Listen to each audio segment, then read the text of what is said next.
কি বলবো, এই গরমে এরকম একটা ফ্লেভারযুক্ত সাধারণ উপকরণ দিয়ে শরবত যদি থাকে, মন প্রাণ একদম ঠান্ডা হয়ে যাবে। নমস্কার বন্ধুরা, আমার চ্যানেলে আপনাদের সবাইকে স্বাগত। এই প্রচণ্ড গরমে এমন একটা শরবতের রেসিপি শেয়ার করতে চলেছি, সেটা কিন্তু আপনাদের অনেকেরই অজানা, তো আবারও অনেকেরই জানা।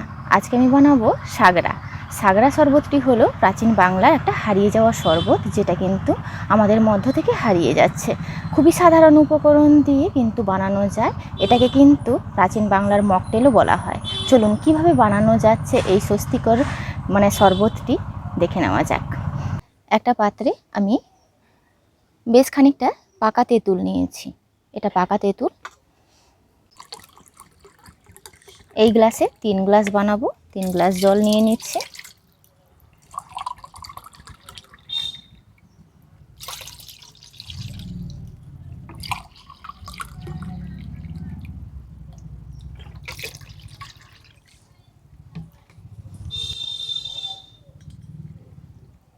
তেঁতুলটা খুব ভালোভাবে হাতের সাহায্যে কিন্তু চটকে নিচ্ছি। খুব ভালোভাবে কিন্তু তেঁতুলের কাঠটা কিন্তু মিশে গেছে জলের মধ্যে। ছোবড়াগুলো ফেলে দেব।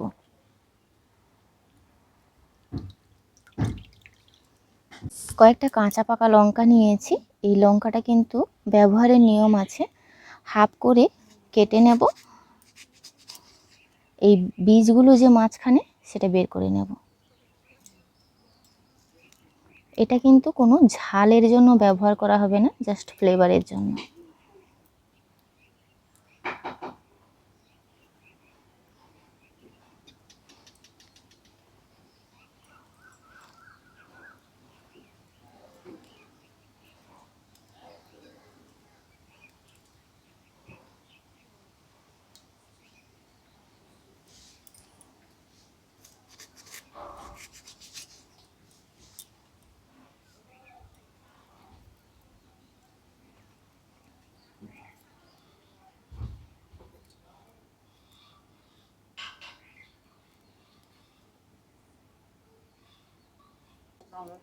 কাঁচা লঙ্কাগুলো তুলে নিয়ে আমি এই যে জলটা ছেঁকে নিচ্ছি।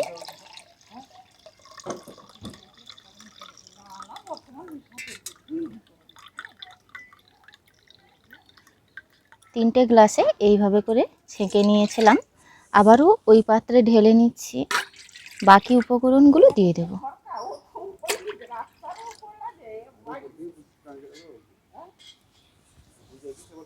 কাঁচা লঙ্কার খোসাগুলো দিয়ে দিচ্ছি। প্রধান যে দুটি উপকরণ লাগবে সেটি হলো গন্ধরাজ লেবু, আর লাগছে গন্ধরাজ লেবুর পাতা।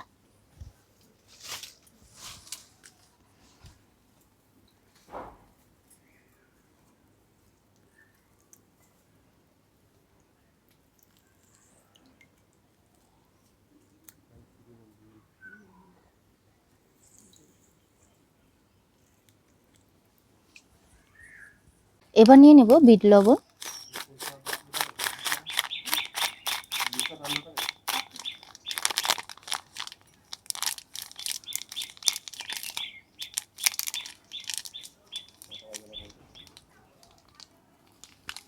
এখানে নিয়েছি আখের গুড়। অবশ্যই আখের গুড় কিন্তু লাগবে।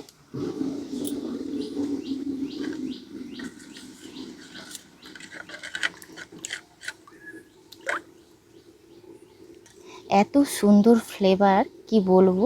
আর এই লেবু পাতাগুলো একটু হাতের সাহায্যে ভেঙে দিচ্ছি।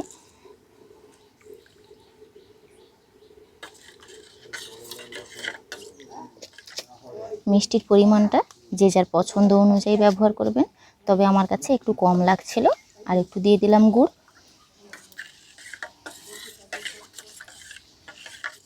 প্রাচীন বাংলার হারিয়ে যাওয়া একটা শরবতের রেসিপি প্রথমেই বলেছিলাম। এর খাওয়ারও পদ্ধতি আছে।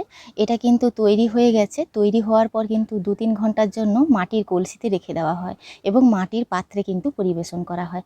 আমি এখানে নর্মাল ঠান্ডা জল ব্যবহার করেছি, তার কারণে কিন্তু মাটির কলসি বা মাটির পাত্র কিন্তু পরিবেশন করার জন্য আমার কাছে নেই। অবশ্যই আপনাদের কাছে থাকলে পরিবেশন করে দেখবেন। ঠান্ডা করে মাটির কলসিতে একদম ফ্রিজের মতন হয়ে যায় ঠান্ডা, ওইভাবে কিন্তু পরিবেশন করে দেখবেন, আলাদা একটা স্বাদ গন্ধ খুঁজে পাবেন। আজকে আমি সাধারণ কাঁচের গ্লাসেই পরিবেশন করে আপনাদেরকে দেখাচ্ছি। হালকা করে আমি এর গায়ে শরবতটা লাগিয়ে নিচ্ছি, আর অল্প একটু গুড় নিয়ে নিয়েছি।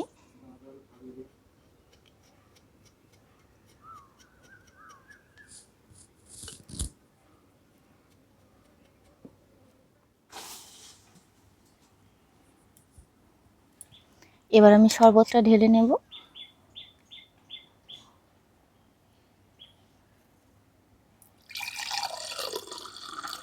কালারটা কত সুন্দর এসছে, আর ফ্লেভারটা কি বলবো, কাছে আপনারা থাকলে নিশ্চয়ই বুঝতে পারতেন।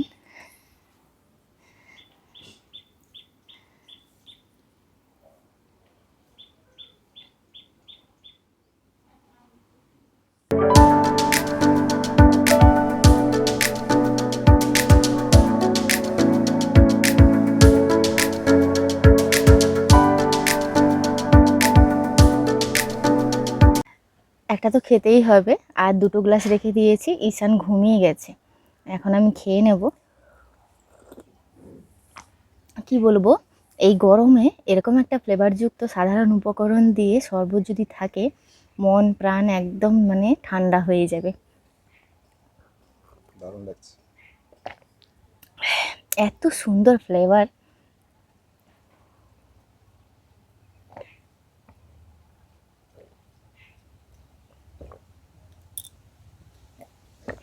মনে হচ্ছে আরেকটা গ্লাস খাই।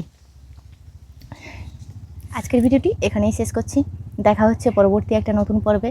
আপনারা ভালো থাকবেন, সুস্থ থাকবেন, সাবধানে থাকবেন, আর ভিডিওটি ভালো লাগলে অবশ্যই লাইক, শেয়ার, কমেন্ট করবেন।